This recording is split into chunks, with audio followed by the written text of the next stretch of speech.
प्रिय विद्यार्थियों, पुनः नमो नमः।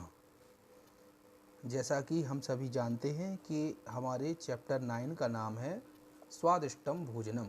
यह पाठ हम पिछले वीडियो में पूरा पढ़ चुके हैं संस्कृत और उसके अनुवाद के साथ। इस वीडियो में हम केवल हिंदी अनुवाद और अन्य अभ्यास इसके करेंगे। तो इसकी हिंदी कथा समरी यह है कि एक किसी सरोवर में तालाब के किनारे एक कछुआ रहता था और उसी सरोवर के किनारे एक पेड़ पर एक उल्लू भी रहता था। दोनों की मित्रता हो गई। एक दिन जब दोनों आपस में कुछ बातचीत कर रहे थे तभी अचानक वहाँ पर एक बाघ आ जाता है और जैसे ही बाघ को उल्लू ने देखा तो ज़ोर से बोलने लगता है, उच्च स्वर में बोलने लगता है, भागो भागो यहाँ से भागो। उल्लू तो शीघ्र ही उड़ जाता है। ऐसा कहते हुए उल्लू शीघ्र ही उस पेड़ पर उड़ जाता है और पेड़ पर बैठ जाता है। और किंतु जो कछुआ होता है वह धीरे धीरे चलता है। कछुए की चाल हम जानते ही हैं कि वह धीरे धीरे चलता है। तो कछुआ धीरे धीरे चलने लगता है। अतः इसलिए फिर व्याघ्र के द्वारा सगृहीता उसने व्याघ्र ने यानी कि शेर ने उस कछुए को पकड़ लिया, ग्रहण कर लिया। तब व्याघ्र अचिंत्यत, उस शेर ने सोचा आज तो क्या बात है, मुझे बहुत अच्छा स्वादिष्ट भोजन मिल गया, अब तो मैं इसी का भोजन करूंगा। तो जैसे ही वह भोजन करने के लिए उद्यत होता है तो अपने नुकीले दांतों से उसके शरीर को खाने लगता है, यानी कि उसको खाने लगता है। परंतु जैसे वो उसको छेदना चाहता है, अपने नाखूनों से, अपने दांतों से खाने की कोशिश करता है, तो जो खाने की कोशिश तभी वह उसकी पीठ, हम सभी जानते हैं कछुए की जो पीठ होती है वह बहुत ही कठोर होती है। इस वजह से वो उसे खा नहीं पा रहा था। और ये सब कुछ जो दृश्य है ऊपर से उल्लू जो था, उसका मित्र था कछुए का, वो देख रहा था। तो उल्लू जो वृक्ष से देख रहा, उसने सोचा कि मैं कैसे अपने मित्र की रक्षा करूं। तो उसने सोचा कि अब मैं इस वृक्ष को कैसे खाऊं। तो ऊपर से वह उल्लू देख रहा था। उसने शेर से कहा कि यह कछुआ जो है धूप के कारण बहुत ही कठोर हो गया है, इसको बहुत धूप लग गई है, इसी से इसका शरीर बहुत कठोर हो गया है। यदि आप इसको पानी में डाल दें, बिना पानी में यदि डाल दूँ तो इसकी जो त्वचा है वो कोमल हो जाएगी, फिर आप इसका भोजन कर लेना। तो शेर जो है, व्याघ्र जो है, वो उसकी बात मान लेता है और उसे पुनः पानी में डाल देता है। और फिर क्या होता है, उल्लू की बात सुनकर, उल्लू की बात को सच मानकर वह ऐसा ही करता है और कछुए को पानी में डाल देता है, फेंक देता है। तो उस सरोवर से जो कछुआ है बीच में विलीन हो जाता है, छुप जाता है। और व्याघ्र तो यानी कि शेर तो अपनी भोजन के लिए प्रतीक्षा करता रहता है, परंतु कछुआ पुनः जल से बाहर नहीं आता। और उल्लू जो है वृक्ष से ही ऊपर से बोला, अरे मामा, शेर से कहता है, अरे मामा, भोजन स्वादिष्टम आसीत, क्या भोजन आपका स्वादिष्ट था कि नहीं। तो सरलता से प्राप्त होने के बाद भी भोजन नहीं खा पाया। इसलिए कहा गया है कि अविवेकेन कार्यम न सिद्ध्यति, बिना बुद्धि के कोई भी कार्य सिद्ध नहीं होता। इसलिए हमें जब भी हम पढ़ाई करें, लिखाई करें, अपनी परीक्षा की तैयारी करें, प्रिपरेशन करें, हमें अपनी बुद्धि का उपयोग करना चाहिए, तभी हम सफल हो सकते हैं। केवल किसी के कहने पर हमें कोई कार्य नहीं करना चाहिए। अपनी बुद्धि, अपनी विवेक के माध्यम से सभी कार्य हमें करनी चाहिए। तो आशा है आप सभी को यह छोटी सी कहानी समझ में आ गई होगी। अब इसके बाद पाठ के अंतर्गत कुछ अभ्यास दिए हैं। उन अभ्यासों को सभी छात्र छात्राएं, प्रिय विद्यार्थी बहुत ध्यान से देखेंगे एवं वीडियो को पुश करके इसके आप चाहें तो प्रश्न उत्तर लिख सकते हैं। पहला प्रश्न है कि सरोवरे कह अवसत, सरोवर में कौन रहता था। वसती यानी क्या होता है, रहना। अवसत यानी रहता था। अवसत रूप कहाँ बनता है, क्योंकि केवल हमें प्रश्न उत्तर ही याद नहीं करने हैं बल्कि उसकी व्याकरण को भी समझना है, जिससे कि अन्य आने वाले पाठों को भी हम अच्छी तरीके से समझ सकें। तो अवसत अवसताम, अवसन, अवसः, अवसतम, अवसत, अवसम, अवसाव, अवसाम। ऐसे यह रूप बनते हैं लंग लकार में। हमने आपको बताया था कि लंग लकार की पहचान है किसी भी धातु में यदि आ लगा हुआ है तो आप पहचान जाओगे कि वह लंग लकार है भूतकाल का। तो प्रश्न है सरोवर यानी सरोवर में कौन रहता था। तो जहाँ अंडरलाइन है उसकी जगह पर एक शब्द आ जाएगा सरोवरे कच्छपः अवसत। अवसत, सरोवर में कछुआ रहता था। उलूकस्य मैत्री केन सह अभवत। उल्लू की मित्रता किसके साथ हुई।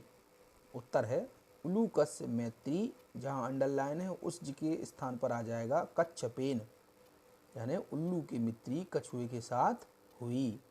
फिर सरोवर से तटे सहसा कह अगच्छत। सरोवर के किनारे सहसा यानी होता है अचानक, तो सरोवर के किनारे अचानक कौन अगच्छत यानी आ गया या आया।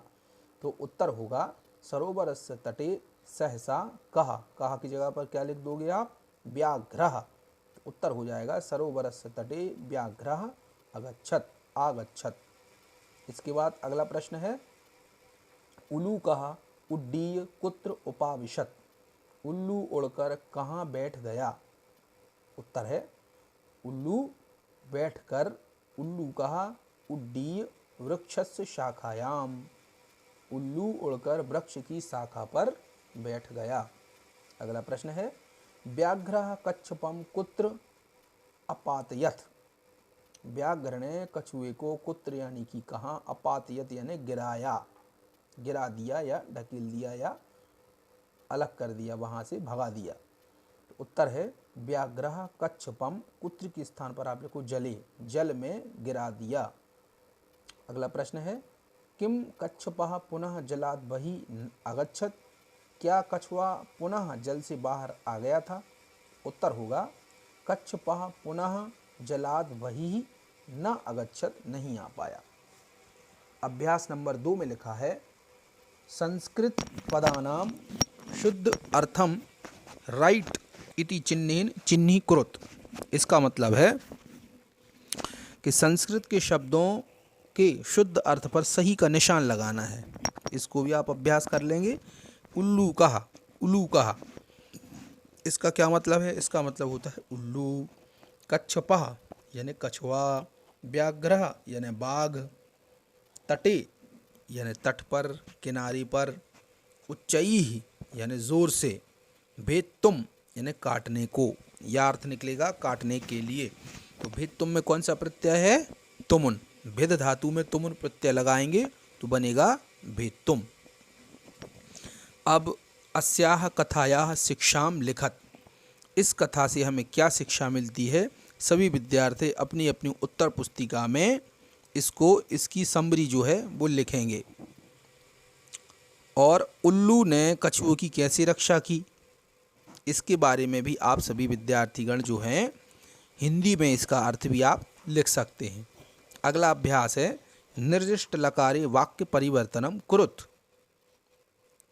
निर्दिष्ट लकार में वाक्य परिवर्तन कीजिए। तो मोहनः सोहनः च अलिखताम। मोहन और सोहन ने लिखा। अलिखताम कहाँ बनता है, अलिखत, अलिखताम, अलिखन, यानी कि प्रथम पुरुष द्विवचन में। तो इसको बदलना है लोट लकार में। तो सबसे पहले प्रिय सभी विद्यार्थी पांचों लकारों को अच्छे से याद कर लेंगे। लकारों को आपने याद कर लिया, इसकी हम ट्रिक भी आपको अगले वीडियो में बताएंगे, तो आप उसको याद कर लोगे। तो मोहनः सोहनः च अलिखताम, मोहन और सोहन ने लिखा। अब लोट लकार में क्या बनाओगे, कैसे बनेगा, मोहनः सोहनः च लेखम लिखताम। अलिखताम की जगह पर क्या हो जाएगा, आ हट जाएगा और क्या बन जाएगा, लिखताम। यूयम अगले में देखते हैं, यूयम उद्यानम गत्वा क्रीडत। क्रीडत कहाँ बनता है, ये लोट लकार में। क्रीडतु क्रीडताम क्रीडन्तु, क्रीड क्रीडतम क्रीडत, क्रीडानी क्रीडाव क्रीडाम। तो तुम सभी उद्यान जाकर खेलो। इसका लंग लकार क्या बनेगा, यूयम उद्यानम गत्वा अक्रीडत। तुम सभी बगीचे में जाकर खेले। तीसरा है वयम नित्यम फलानी खादेम, हम सभी को रोज फल खाना चाहिए। खादेम कहाँ बनता है? आपको ध्यान रखें, जहाँ भी एक ही मात्रा लगे आप समझ जाओगे कि वहाँ पर विधि लिंग लकार है। पूरा रूप क्या बनेगा? खादेत, खादेताम, खादेयुः, खादेह, खादेतम, खादेत, खादेयम, खादेव, खादेम। समझ में आ गया सभी के लिए? तो इसका लट लकार यानी कि वर्तमान काल में क्या बनेगा? वयम नित्यम फलानी खादामी लिखा है, परंतु ये गलत है, खादामी नहीं होगा, क्या हो जाएगा? खादामः, खादामः, ये गलत है, क्योंकि यहाँ जो है क्या लिखा है? बहुवचन है, तो फिर यहाँ भी बहुवचन ही होगा, तो क्या बन जाएगा? वयम नित्यम फलानी खादामः। अब अगला है चौथा, उल्लू कहा कच्छपम रक्षति, उल्लू कछुए की रक्षा करता है। इसको लंग लकार में बनाना है, तो रक्षति, रक्षतः, रक्षन्ति, तो लंग लकार में क्या हो जाएगा? अरक्षत, अरक्षताम, अरक्षन। तो यहाँ उल्लू का एक वचन है, तो ये भी एक वचन में होगा। उत्तर क्या होगा? उल्लू कहा कच्छपम अरक्षत। अगला है अद्य अहम न पठामि, आज मैं नहीं पढ़ता हूँ, तो लंग लकार में क्या बनेगा? अद्य अहम, पठामि की जगह पर हो जाए अपठम, अद्य अहम न अपठम, मैंने आज नहीं पढ़ा। तो इस प्रकार से आपने देखा कि हमने सभी अभ्यासों को सीखा है, प्रश्नोत्तरों को भी सीख लिया है। अगला अभ्यास है, अगले अभ्यास को भी हम देख लें एक बार। तो अगला अभ्यास है उच्तेन अव्ययेन रिक्त स्थानी पूर्यत। कोष्टक में कुछ शब्द दिए हैं, इनमें से देख के आपको इन स्थानों को भरना है। तो लिखा है कि उल्लू कहा अवदत, उल्लू बोला, कैसे बोला था? जोर से, जोर से यानी कि उच्चैः। उत्तर क्या होगा? उल्लू कहा उच्चैः अवदत। दूसरा है सः शीघ्रम उड्डीय वृक्षस्य शाखायाम उपाविशत, वह शीघ्र ही, जल्द ही उड़कर वृक्ष की शाखा पर या डाली पर बैठ गया। अगला है कच्छपः शनैः शनैः गच्छति, कछुआ जो है धीरे धीरे चलता है।